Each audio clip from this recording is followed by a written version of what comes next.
Hello everyone. तो आज मैं रेन लवर सीरीज़ को एक्सप्लेन करने जा रही हूँ। सीरीज़ की शुरुआत में बताया जाता है कि 3000 साल पहले पानी को कंट्रोल करने के लिए शिया फैमिली के पूर्वजों ने रिवर गॉड के क्लान के साथ एक कॉन्ट्रैक्ट साइन किया था। कॉन्ट्रैक्ट के मुताबिक हर जनरेशन में शिया फैमिली की जो सबसे बड़ी लड़की होगी उसे अपने 25वें जन्मदिन पर रिवर गॉड से शादी करनी होगी। पर शिया यान की माँ डिसाइड करती है कि वो अपनी बेटी की किस्मत को बदल कर रहेगी और उसकी शादी रिवर गॉड की बजाय एक इंसान से करवाएगी, और इसीलिए वो अपनी बेटी को बार बार ब्लाइंड डेट्स पर जाने के लिए फोर्स करती है।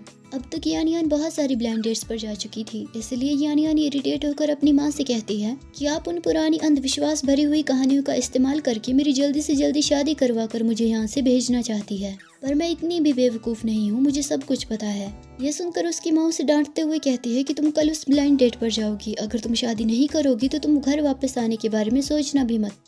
अगले दिन सुबह ब्लाइंड डेट पर जाने पर यान की ब्लाइंड डेट पे आया हुआ लड़का उससे कहता है कि उसकी माँ ने कहा है कि अगर यान उस लड़के से शादी करना चाहती है तो यान को उन्हें 3 साल में 2 बेटे देने होंगे। उसकी बातें सुनकर यान हैरान हो जाती है, पर वो लड़का अपने बारे में बकवास करता रहता है। उसकी बातें सुनते सुनते यान उदास हो जाती है और अपने आप से कहती है कि ये मेरी इस महीने की 18वीं ब्लाइंड डेट थी। तभी वो लड़का फिर से यान से पूछता है कि क्या तुम्हें लग रहा है कि तुम मेरे काबिल नहीं हो। यान उससे कहती है कि हाँ, मुझे कुछ ऐसा ही लग रहा है। तो वो लड़का उससे फिर से कहता है कि फिक्र मत करो, मेरी माँ को गुड गर्ल्स पसंद है। तभी अचानक से बाहर बारिश होने लगती है और रेन गॉड की एंट्री होती है।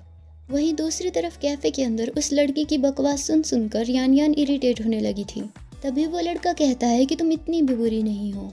अब तक यान पूरी तरह से तंग आ चुकी थी, इसलिए यान खड़े होकर उससे कहती है कि माफ करना, मुझे नहीं लगता कि हम एक दूसरे के लिए अच्छा मैच है। ये कहकर वो वहाँ से जाने लगती है, पर वो लड़का कहता है कि मैंने अभी अपनी बात पूरी नहीं की है, तुम कहाँ जा रही हो। ऐसा कहकर वो यान के पीछे आकर उसे बाजू से पकड़ लेता है। यान उससे अपनी कलाई छुड़ाने की कोशिश करती है, पर वो लड़का नहीं मानता है। तभी वहाँ पर बाइलोंग की एंट्री होती है, जो कि एक व्हाइट ड्रैगन है और रेन गॉड और रिवर गॉड भी है। बाइलोंग उस लड़के पर अपनी पावर्स का इस्तेमाल करता है, जिसकी वजह से वो लड़का वापस कैफे के अंदर पहुंच जाता है। यान को कुछ समझ नहीं आता है कि अचानक से क्या हुआ। तभी वो पीछे मुड़कर बाइलोंग को देखती है। बाइलोंग उसके पास आकर अपना छाता यान की तरफ करता है। घर पहुंचने पर यान की माँ उसे बहुत डांटती है और कहती है कि तुमने अपनी ये ब्लाइंड डेट भी खराब कर दी। पर यान अपनी माँ को बताती है कि वो आदमी बहुत डरावना था। उसने मुझसे कहा कि मुझे उसे 3 साल में 2 बेटे देने होंगे और उसकी माँ के हिसाब से रहना होगा। जब मैंने उसकी बात नहीं मानी तो उसने जबरदस्ती मेरी बाजू बहुत जोर से पकड़ी। पर उसकी माँ गुस्से में चिल्लाते हुए कहती है कि तुम्हें क्या लगता है कि वो रिवर गॉड से शादी करने से ज्यादा डरावना है। यान हाँ में सिर हिलाती है। ये देखकर उसकी माँ और भी ज्यादा गुस्सा हो जाती है और कहती है कि तुम जल्दी ही 25 साल की हो जाओगी, तब तुम्हें पता चलेगा। वहीं दूसरी तरफ हमें बाइलोंग को दिखाया जाता है, जो यान के बारे में सोच रहा था। बाइलोंग वापस अपने क्लान में जाता है। वहां पहुंचने पर उसके 2 सिपाही उससे पूछते हैं कि क्या उस लड़की को आप पसंद आए। तो बाइलोंग उन्हें बताता है कि मैं रिवर गॉड हूँ जो पानी को कंट्रोल कर सकता है। यान मुझे देखकर मुझ पर मोहित हो गई। ये सुनकर वो सिपाही खुश हो जाते हैं और कहते हैं कि हम पिछले 3000 साल से आपकी शादी होने का इंतजार कर रहे हैं। आखिरकार वो मौका अब आ ही गया। रात के वक्त जब यान ब्रश कर रही थी, तभी अचानक से वहां पर रखे हुए पानी के गिलास में से नीली रोशनी निकलती है। जब यान पानी में देखती है तो उसे पानी में से एक आवाज सुनाई देती है। ये देखकर वो डर के मारे वहां से भाग जाती है। वहीं दूसरी तरफ बाइलोंग, जो यान को पानी के जरिए हाय कहने की कोशिश कर रहा था, यान को वहां से भागते हुए देखकर हैरान हो जाता है। पर यान को देखने के बाद वो 2 सिपाही खुश हो जाते हैं और एक दूसरे से कहते हैं कि हमें अपने नए छोटे मास्टर के आने की तैयारियां करनी चाहिए। अगले दिन सुबह यान ऑफिस में बैठकर बाइलोंग के बारे में सोच रही थी कि जब वो अगली बार उससे मिलेगी तो वो उसे हिम्मत जुटाकर उसकी वीचैट के लिए पूछेगी। वो ये सब कुछ सोच ही रही थी कि तभी उसका बॉस जूरोंग वहां पर आकर उससे कहता है, सेक्रेटरी यान, मैंने सुना है कि तुम ब्लाइंड डेट्स पर जा रही हो, क्या तुम्हारा किसी के साथ प्यार में पड़ने का इरादा है। उसकी बातें सुनकर यान हैरान हो जाती है। फिर जूरोंग यान को एक कार्ड देते हुए कहता है कि आज शाम को मुझे तुम इस जगह पर मिलना, मैं तुम्हारे लिए वहाँ पर एक डेट अरेंज करूंगा। ऑफिस से बाहर आने पर यान जूरोंग की कही हुई बातों के बारे में सोच रही थी कि तभी अचानक से बारिश होने लगती है। यान बाइलोंग का दिया हुआ छाता खोलते हुए कहती है कि मौसम विभाग वालों ने तो आज बताया था कि आज पूरा दिन धूप रहेगी। तभी बाइलोंग वहां पर आ जाता है। बाइलोंग यान से पूछता है कि क्या वो भी बारिश से बचने के लिए उस छाते के अंदर आ सकता है। यान मन में सोचती है कि मुझे शर्माना बंद करना चाहिए और उसे रोकना चाहिए, पर मैं उसे रोकूं कैसे। फिर यानियान छाते को बाईलोंग की तरफ कर देती है और वो दोनों छाता शेयर करते हैं। वहीं दूसरी तरफ झूरोंग कैफे में बैठे बैठे यानियान के आने का इंतजार करता रहता है और बाहर बारिश की तरफ देखता रहता है। एक आदमी उसके पास आकर कहता है कि बाहर बारिश हो रही है, इसलिए सेक्रेटरी यान को यहाँ आने में देरी हो गई होगी, हमें उन्हें लेने के लिए जाना चाहिए। पर झूरोंग कहता है कि कोई ज़रूरत नहीं है, बाहर बारिश हो रही है, इसलिए वो नहीं आएगी।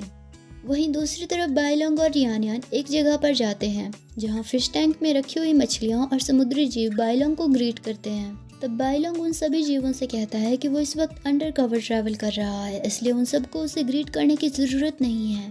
तभी यानियान वहाँ आकर बाईलोंग से कहती है, तो तुम्हारा नाम बाईलोंग है। उसने इतना कहा ही था कि तभी शेफ एक मछली को काटता है। ये देखकर बाईलोंग प्रार्थना करते हुए कहता है कि जिंदगी और मौत सब कुछ कर्म है और वो मछली वापस नदी में चली जाए। बाईलोंग को उस मछली के लिए प्रेयर करते हुए देखकर यानियान उसके पास जाकर उससे पूछती है कि क्या हुआ। पर बाईलोंग उस मछली की आत्मा को स्पिरिचुअल अभ्यास में वापस भेजने के लिए प्रेयर करता रहता है और यानियान को कोई जवाब नहीं देता है। ये देखकर यानियान उसे खींचकर अपने साथ रेस्टोरेंट के अंदर ले जाती है, पर वहाँ पर भी बाईलोंग प्रेयर करता रहता है। तो यानियान उससे कहती है कि अब प्रेयर करना बंद करो, पिछली बार तुमने मुझे अपना छाता उधार दिया था, इसलिए आज मैं तुम्हें यहाँ पर बहुत अच्छा खाना खिलाऊंगी। बाईलोंग ने अभी भी अपनी आंखें बंद रखी थी, पर वो अपना एक हाथ आगे बढ़ाते हुए यानियान को इशारे में मना करते हुए कहता है कि आज वो उन मरे हुए जीवों की आत्माओं के लिए व्रत रखेगा। ऐसा कहकर वो फिर से प्रेयर करने लगता है। तभी वेटर उनका खाना लेकर वहाँ पर आता है। खाने की खुशबू सुनकर बाईलोंग अपनी आंखें खोल देता है और यानियान से पूछता है कि इतनी अच्छी खुशबू किस चीज़ से आ रही है। तो यानियान उसे बताती है कि ये पोच्ड फिश की खुशबू है, ये इस रेस्टोरेंट की स्पेशलिटी है, क्या तुमने इसे कभी टेस्ट नहीं किया है। उस डिश को देखने के बाद बाईलोंग को फिर से उस कटी हुई मछली की याद आ जाती है, इसलिए वो फिर से उस मछली के लिए प्रेयर करना शुरू कर देता है। पर तभी यानियान उस डिश का एक टुकड़ा बाईलोंग के मुंह में डाल देती है। बाईलोंग को उस डिश का टेस्ट काफ़ी अच्छा लगता है। तभी यानियान उसे एक ड्रिंक पीने के लिए देते हुए कहती है कि इसके साथ उसे इस डिश का टेस्ट और भी ज़्यादा अच्छा लगेगा। पर उस ड्रिंक को पीने के बाद बाईलोंग को वो डिश बहुत ही ज़्यादा स्पाइसी लगती है, इसलिए वो कैन को टेबल पर पटकते हुए यानियान की तरफ देखता है। बाईलोंग का मुंह अभी भी ड्रिंक से भरा हुआ था, पर ना तो वो उसे निगल पा रहा था और ना ही मुंह से बाहर निकाल पा रहा था, इसलिए सिर्फ मुंह फुलाकर यानियान की तरफ देखे जा रहा था। उसे ऐसे देखकर यानियान को बहुत हंसी आती है और वो जोर जोर से हंसने लगती है। वहीं दूसरी तरफ रिवर क्लान में बाईलोंग के दोनों सैनिक, जो कि उसके दोस्त भी हैं, टेंशन की वजह से इधर उधर घूम रहे थे, पर तभी दोनों घूमते हुए एक दूसरे से टकरा जाते हैं। फिर एक सैनिक दूसरे से कहता है कि इस तरह से चलना बंद करो, तुम्हारी वजह से मुझे सर दर्द हो रहा है। तभी बाईलोंग भी वहाँ पर आ जाता है। उसे वहाँ देखकर वो दोनों उसके पास जाते हैं और लड़खड़ाते हुए बाईलोंग को संभालते हुए उससे पूछते हैं कि सब कुछ कैसा रहा। पर बाईलोंग को देखकर ऐसा लग रहा था कि वो नशे में है, इसलिए वो उन्हें कोई भी जवाब नहीं देता है और वहाँ से जाने लगता है। उसे जाते हुए देखकर एक सैनिक उसे पीछे से आवाज डालते हुए कहता है कि वो उससे पूछना चाहते हैं कि उसकी शादी का क्या हुआ, पर तब तक बाईलोंग वहाँ से जा चुका था। अगले दिन यानियान अपनी एक क्लाइंट से मिलने के लिए जाती है, पर उससे मिलने पर उसे पता चलता है कि उसकी वो क्लाइंट वही लड़की है जो उनके यूनिवर्सिटी के दिनों में अपने बॉयफ्रेंड के साथ मिलकर यानियान को बुली किया करती थी। वो लड़की अभी भी यानियान के साथ बहुत ही रूड तरीके से बिहेव करते हुए कहती है कि तुम्हारा चेहरा काफी बदल चुका है। फिर हमें इस इंसिडेंट के 1 घंटे पहले के इंसिडेंट को दिखाया जाता है। यानियान प्रेसिडेंट जू को ड्राइव करके यहाँ लेकर आने के बाद प्रेसिडेंट जू को पिछली शिपिंग कंपनी की डिटेल्स बता रही थी, पर तभी झूरोंग उसे टोकते हुए पूछता है कि वो कल रात को डेट पर उससे मिलने क्यों नहीं आई। तो यानियान उससे माफी मांगती है, फिर बहाना बनाते हुए कहती है कि कल रात को उसे ऐन मौके पर कुछ प्रॉब्लम पड़ गई, इसीलिए वो डेट पर नहीं आ पाई। वहीं दूसरी तरफ बाईलोंग यानियान को एक तोहफा देने के बारे में सोच रहा था, पर उसे ये नहीं पता था कि यानियान को क्या पसंद है। पर तभी उसके दोनों सैनिक वहाँ पर आकर उससे कहते हैं कि एक बहुत बुरी खबर है। मैडम यानी कि यानियान अकेले अभी अभी एक बैचलर के साथ कार में कहीं चली गई और उन्हें देखकर ऐसा लग रहा था कि वो दोनों एक दूसरे को बहुत अच्छे से जानते हैं। ये खबर सुनकर बाईलोंग बहुत हैरान हो जाता है। वहीं दूसरी तरफ झूरोंग यानियान से कहता है कि अगर ऐसी बात है तो वो आज रात फिर से उसके लिए एक डेट अरेंज करेगा।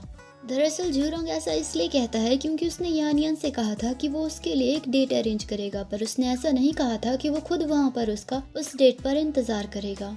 इसीलिए यानियान समझती है कि उसके बॉस ने यानियान की किसी अजनबी इंसान के साथ ब्लाइंड डेट अरेंज की थी। पर झूरोंग की डेट से रिलेटेड बातें सुनकर यानियान को अपनी और बाइलोंग की डेट की याद आती है। यानियान को बाइलोंग काफी क्यूट लगा था और वो बाइलोंग को पसंद भी करने लगी थी। इसलिए वो झूरोंग से कहती है कि उसे नहीं लगता कि अब उसे और ब्लाइंड डेट्स पर जाने की जरूरत है। ये सुनकर झूरोंग काफी हैरान हो जाता है और उससे पूछता है कि ऐसा क्यों। पर इससे पहले कि यानियान कोई जवाब दे पाती, एक एम्प्लॉय आवाज डालते हुए कहता है कि वो लोग यहाँ पर आ गए हैं। ये सुनते ही यानियान न्यू शिपिंग कंपनी के साथ साइन होने वाले कॉन्ट्रैक्ट की फाइल लेकर कार से बाहर निकल जाती है। इसलिए झूरोंग आगे कुछ भी नहीं पूछ पाता है। प्रेजेंट में हमें उस लड़की को यानियान के साथ फिर से दिखाया जाता है। वो लड़की यानियान से कहती है कि मैं तो तुम्हें लगभग पहचान ही नहीं पाई थी। यानियान उससे कहती है कि मैं नहीं बदली हूँ। उसने अपनी बात अभी पूरी भी नहीं की थी कि तभी वो लड़की यानियान का मजाक बनाते हुए उस पर हंसते हुए कहती है कि तुमने वर्किंग आवर्स में इतना ज्यादा मेकअप क्यों लगा कर रखा हुआ है। पर हाँ, कोई प्रेसिडेंट की असिस्टेंट से ही इस तरह की उम्मीद कर सकता है, हम जैसे सीरियस वर्कर्स से थोड़े ना। उसकी बातें सुनकर यानियान कहती है कि मैंने इतना ज्यादा मेकअप भी नहीं लगाया हुआ है। पर इतना सुनते ही वो पागल लड़की जेलसी की वजह से भड़क जाती है और कहती है कि तुम दिखावा क्यों कर रही हो, कौन तुम्हारी बातों पर भरोसा करेगा। ऐसा कहकर वो गुस्से में यानियान के चेहरे की तरफ अपना हाथ बढ़ाने लगती है। पर तभी अचानक से बारिश के पानी का झोंका उसके ऊपर पड़ता है।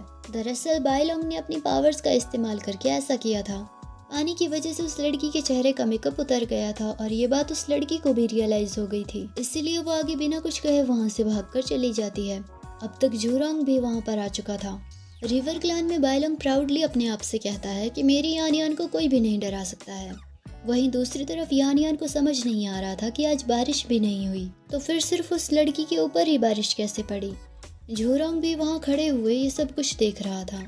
और आज के लिए ये कहानी इतनी ही। आगे की कहानी अगली वीडियो में, तब तक के लिए बाय बाय।